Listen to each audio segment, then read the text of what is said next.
Alors, bonjour à toutes et à tous, on se retrouve pour la correction donc de l'activité page 82 sur les carburants, puisque du coup tout le monde ne l'avait pas faite. Alors, déjà première chose, eh bien, un moteur thermique, hein, donc, comment ça marche un moteur thermique, je vous montre ça tout de suite en vidéo. Voilà, donc vous avez des cylindres comme ça, dans lesquels vont pouvoir coulisser des pistons. Vous avez peut-être entendu certains mots, hein, mais c'est peut-être un peu vague pour vous, et ça c'est une soupape, donc on fait rentrer là de l'air frais. Ensuite, on va injecter le carburant qui va s'inflammer. Voilà, combustion, donc là ça pousse le piston par là-bas. Et enfin, par inertie, ça remonte, et donc les gaz d'échappement s'échappent par l'autre soupape ici.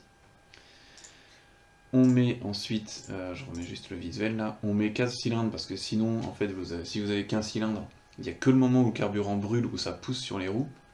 Du coup, ça fait que votre voiture elle avance pas tout le temps, c'est un peu pénible. Du coup, on en met 4, comme ça permet d'avoir tout le temps un temps moteur, on dit, c'est-à-dire un temps qui va faire avancer la voiture. Et voilà, donc l'idée des carburants, c'est quoi? C'est de mettre un truc là-dedans qui brûle. Et on l'a dit, principalement, qu'est-ce que c'est? Eh bien, ça va être du diesel ou de l'essence, principalement. Donc diesel, c'est constitué de dodécane, l'essence d'octane.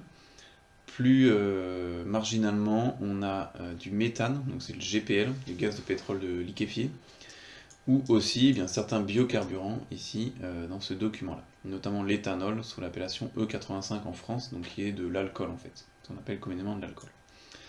Alors, première question, c'est parti, on nous dit calculer la masse de dioxyde de carbone dégagée par la combustion d'1 gramme de chacun des combustibles. Donc on va commencer par l'essence. C'est parti pour l'essence constituée principalement d'octane. Alors c'est une méthode, c'est le chapitre première spé, ceux qui ont fait spé physique, c'est la combustion, c'est le chapitre combustion. Hein. Et on peut pas dire déjà simplement que 1 gramme d'essence brûlée, ça fait 1 gramme de CO2, parce que les molécules n'ont pas la même masse, d'accord? Donc on est obligé de passer par la mole, souvenir de seconde peut-être pour certains d'entre vous qui n'ont pas fait de physique depuis la seconde. Mais avec vos connaissances de seconde, c'est bon, ça marche. Alors pour 1 gramme d'essence brûlée, eh ben, on va calculer le nombre de moles, hein, la quantité de matière. Rappelez-vous, c'est n égale petit m sur grand M. N, ça va être en mol, m en grammes, et la masse molaire m, ici donc de l'octane. Alors combien de grammes on a dit? Ben 1. Et on va diviser par la masse molaire de l'octane, et on nous dit que là c'est 114. Alors comment on a trouvé ce 114? Eh ben on fait la masse molaire de l'octane, c'est la masse molaire de C8H18.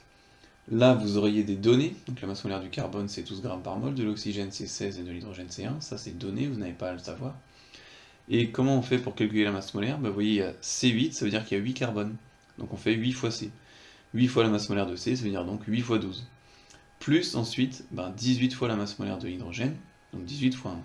8 fois 12 plus 18 fois 1, faites le calcul, ça fait 114 grammes par mol. Ça veut dire que cette molécule, si vous en prenez une mol, eh bien, elle va peser 114 grammes. Donc 1 divisé par 114, ça fait 8,810-3 mol. D'accord, très bien. Ensuite, on va regarder l'équation, et on voit que pour une mole d'octane brûlé, on libère 8 moles de CO2. Ah, comment on voit ça? Bien, regardez ici. Dans l'équation, il y a écrit 2 C8H18 25O2 donne 16 CO2 plus 18 H2O. Ça veut dire que lorsque je brûle 2 C8H18, j'émets 16 CO2. Donc j'ai bien un facteur 8 entre les deux là. D'accord? De 2, ça passe à 16. Donc j'en avais une, ça serait passé à 8. Du coup, j'ai un facteur 8 entre les deux. Et donc, voilà, on écrit cette phrase en français, ça veut dire que le nombre de moles de CO2, c'est quoi? C'est 8 fois plus que le nombre de moles d'octane. Donc c'est 8 fois 8,810-3. Si vous faites le calcul, ça fait 0,07, je vous passe les chiffres significatifs, on fait des calculs là, pour avoir juste un ordre d'idée. Ensuite, la masse de CO2 émise, on reprend n égale petit m sur grand M, sauf que, cette fois on cherche la masse c'est n fois grand M, mais attention, là maintenant c'est pour le CO2. Donc la masse de CO2, c'est NCO2 fois la masse molaire de CO2, donc 0,07 fois la masse de CO2. Comment je calcule cette masse molaire de CO2? Eh bien de la même manière que j'avais fait pour l'octane. Hein. CO2, c'est quoi? C'est la masse molaire du carbone plus 2 fois la masse molaire de l'oxygène, donc c'est 12 plus 2 fois 16. Hein, je vais aller chercher ici. 12 plus 2 fois 16, ça fait bien 44. Donc 0,07 fois 44, ça fait 3,1 g de CO2 pour l'essence. Voilà. Donc quand vous brûlez 1 g d'essence dans un moteur, eh bien vous émettez 3,1 g de CO2 en sortie de pot d'échappement. Donc 3 fois plus, vous voyez, en quantité, en masse. Donc c'est beaucoup, hein. C'est beaucoup, c'est-à-dire qu'un réservoir de voiture, ça fait autour des 50 kg à peu près, comme ça. 50 kg d'essence, quoi. Et bien si vous videz le réservoir d'essence, alors vous allez faire 700-800 km avec, voilà, ça dépend un peu de votre voiture et tout ça, vous allez émettre 150 kg de CO2 dans l'atmosphère. Donc 150 kg, vous voyez, c'est beaucoup, hein. On fait la même chose du coup pour le diesel. Pour le diesel, eh bien c'est principalement constitué de dodécane, C12H26. Et donc on reprend la même chose. Donc pour 1 g de diesel, on a N égale petit m sur grand M, donc j'ai mis N dodé divisé par M grand M de dodé, là, pour dodécane. Toujours 1 gramme, on divise par 177 fois, pourquoi? Parce que ça fait 12 fois 12 plus 26, et 12 fois 12 plus 26 fois 1, là, ça fait 170. Donc ça fait 5,9 10-3 mol. Ensuite on regarde l'équation, on voit que pour 1 mol de dodécane brûlé, on libère cette fois 12 mol de CO2. Bah oui, regardez là. Tout à l'heure, vous vous rappelez, pour l'octane, c'était 2 pour 16. Là, pour 2, c'est 24.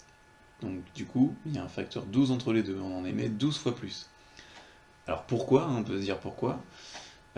Simplement, regardez ici, l'idée d'une combustion, c'est de couper la chaîne carbonée. Vous avez là C8H18, donc il y a 8 carbones à la suite.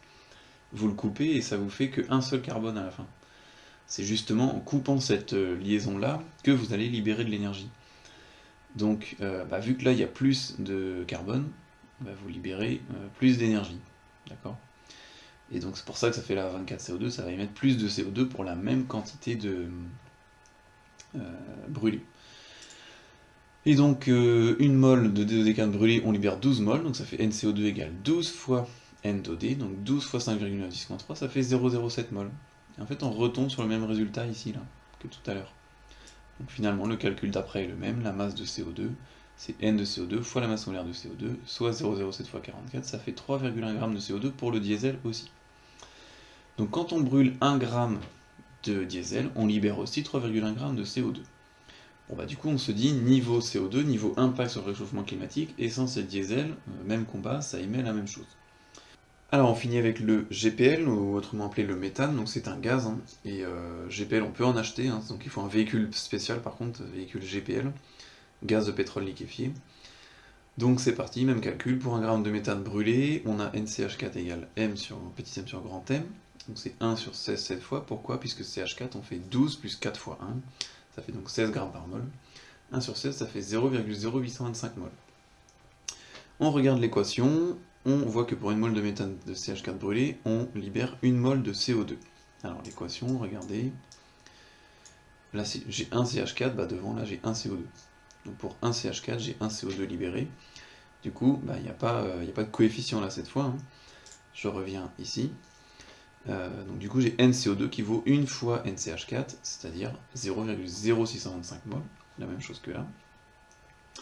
Et maintenant je multiplie par la masse molaire du CO2, donc N fois la masse molaire du CO2, 0,0625 fois 44, et là je tombe sur 2,75 g de CO2 pour le méthane. Alors, c'est pas beaucoup moins, hein, ça fait de l'ordre de 10% de moins, mais c'est toujours ça de prix, on se dit c'est pas mal. Sauf que il faut regarder toujours sur l'ensemble du cycle de vie. Et là, si vous regardez sur l'ensemble du cycle de vie, un gaz, GPL, hein, c'est gaz de pétrole liquéfié, c'est dans le nom, c'est du gaz qu'il faut liquéfier. Or, du gaz qu'il faut liquéfier, ça se fait pas tout seul.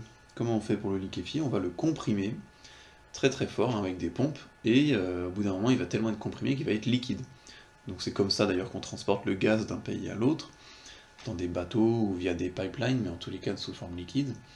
On le comprime, et aussi dans les bouteilles de gaz que vous avez chez vous éventuellement, le gaz dedans il est liquide, d'accord? C'est pour ça que c'est relativement lourd, hein, puisque une bouteille neuve c'est beaucoup plus lourd qu'une bouteille usagée. En tous les cas, avec quoi on va faire ça? Avec de l'énergie. Cette énergie va probablement venir va être d'origine fossile, ou alors même si elle est nucléaire, éolienne, solaire, etc., ça va émettre un peu de CO2 quand même. Bon, bref, vous avez compris le truc, ça utilise de l'énergie, et donc ça va émettre du CO2. Et donc le peu là qu'on pensait gagner éventuellement avec le méthane, finalement, ça fait que sur l'ensemble du cycle, on va émettre à peu près la même chose que avec les essences ou diesel. Donc on met ça au bilan, hein. En dessous vous pouvez mettre. Cependant, il faut liquéfier le gaz, ce qui consomme de l'énergie, et donc émet du CO2. Point. Au bilan sur l'ensemble du cycle, le GPL émet autant de CO2 que l'essence et diesel, globalement. Voilà pour le GPL. Question 2, en déduire la masse de dioxyde de carbone produite par unité d'énergie libérée pour chacun des combustibles. Alors je ne vais pas refaire le calcul et tout ça, là on vous parle de l'énergie massique et tout ça. On va plutôt parler de consommation des voitures. Alors je sais pas si vous savez, mais regardez, là je vais prendre deux voitures identiques, mais sauf la motorisation. Hein. Donc j'ai pris comme ça au hasard, là une 308 comme ça. La première fiche technique, la voilà. Donc ça c'est une voiture diesel. Et une voiture diesel, là vous voyez, elle émet 104 grammes, elle consomme 3,9 litres de carburant au 100. Si je prends la même en essence, vous voyez c'est la même, hein, mais cette fois en essence, et ben là je suis à 4,9 litres. Vous vous rappelez, tout à l'heure c'était 3,9, là c'est 4,9. Donc 1 litre de plus. Donc en gros, l'essence consomme plus que le diesel. Et donc si l'essence consomme plus, eh bien ça veut dire que vous allez émettre plus de CO2 au kilomètre. C'est bien ce qu'on retrouve ici. Regardez pour le modèle diesel, 104 grammes au kilomètre. Donc ça c'est pour le diesel, hein, c'est 104 grammes de CO2. Alors que pour l'essence, eh ben, c'est 147 grammes. Donc, en sortie de pot d'échappement, on émet plus de CO2 avec un moteur essence qu'avec un moteur diesel. Donc ça, vous l'écrivez pour la question 2. Vous mettez question 2. On va simplement mettre ça. Hein. Donc en regardant les fiches techniques de modèles similaires, on voit que les moteurs essence consomment plus de carburant que les moteurs diesel. Donc, un moteur essence émet plus de CO2 qu'un moteur diesel au kilomètre. Donc un moteur essence émet plus de CO2 qu'un moteur diesel au kilomètre. Voilà, point. Vous pouvez revenir en arrière au besoin. Et donc du coup on se dit, si on veut baisser les émissions de CO2, qu'est-ce qu'il faut faire? Il faut acheter des moteurs diesel. C'est ce qui a été fait avec le Grenelle de l'environnement. Je vous montre ça tout de suite. Voilà, donc vous étiez un petit peu jeune à l'époque, c'était en 2007, sous la présidence de M. Nicolas Sarkozy. L'idée donc c'était de réduire les émissions de CO2 de la France.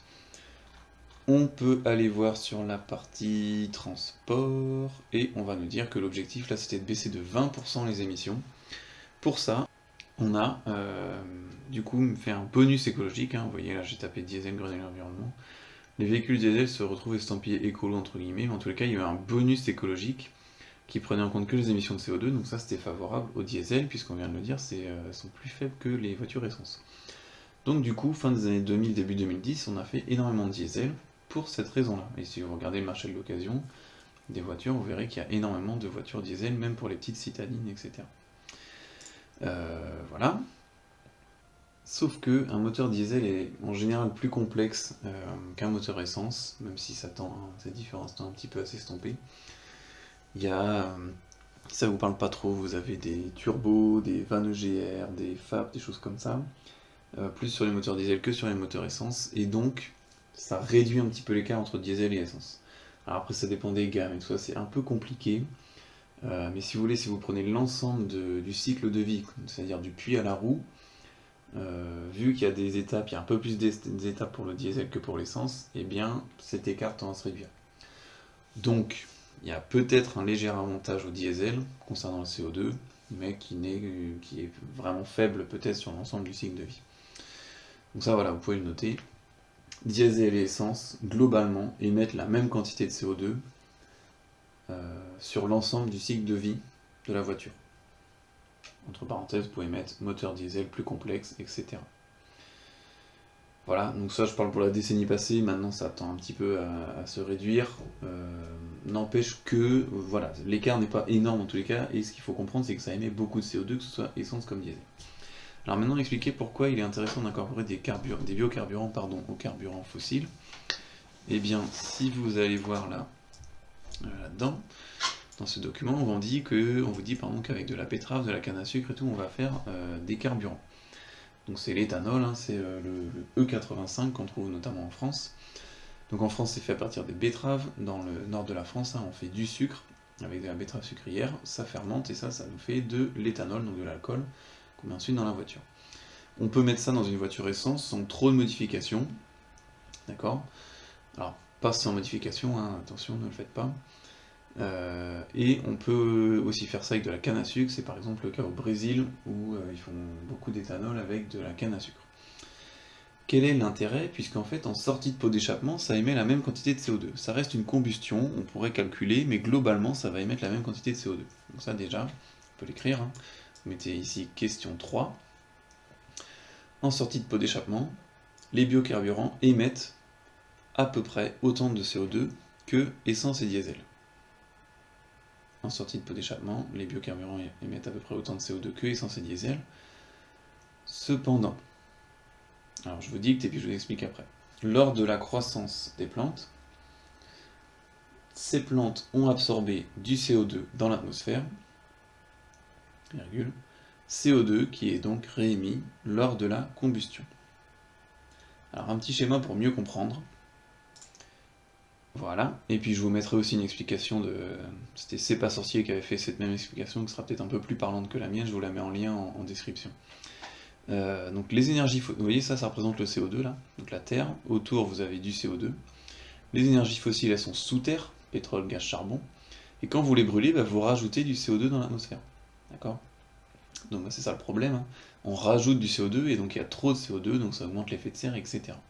Par contre avec les biocarburants, vous avez donc du CO2 dans l'atmosphère, et lorsque la plante pousse, que ce soit betterave ou canne à sucre, hop, par exemple, elle retire un peu de CO2. On enlève un tout petit peu. Et lorsque vous allez le mettre dans votre moteur et le brûler, tac, ça revient dans l'atmosphère. Donc au bilan, cette transformation-là est neutre. Alors après, il faut quand même faire pousser les betteraves, il y a des tracteurs qui fonctionnent, au pétrole, etc. Donc le bilan n'est pas totalement nul.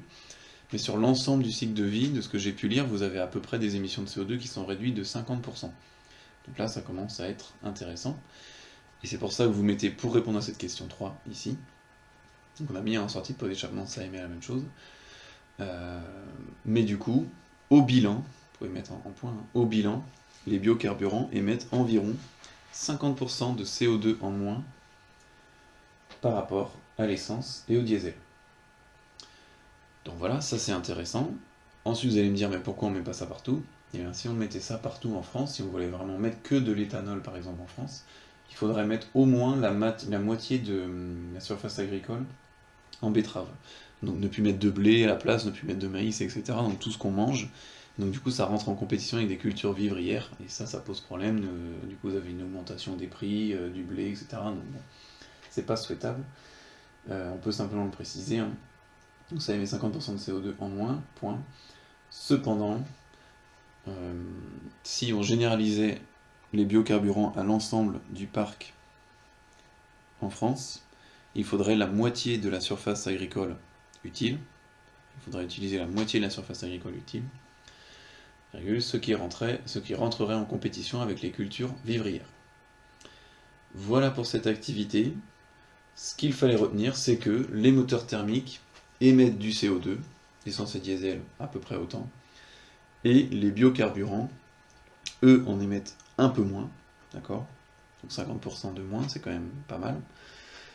Concernant le méthane, ça en émet globalement pareil sur le cycle de vie aussi, et ça reste une ressource fossile. On verra par contre un avantage dans l'activité suivante sur la qualité de l'air, puisqu'il faut bien distinguer deux choses, hein. Là on a parlé des émissions de CO2, donc de l'impact sur le réchauffement climatique. Vous avez peut-être entendu que le diesel pollue plus que l'essence, et là on a l'impression que c'est l'inverse.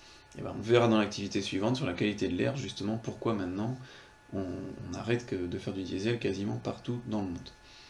Voilà, n'hésitez pas à poser des questions sur le NT.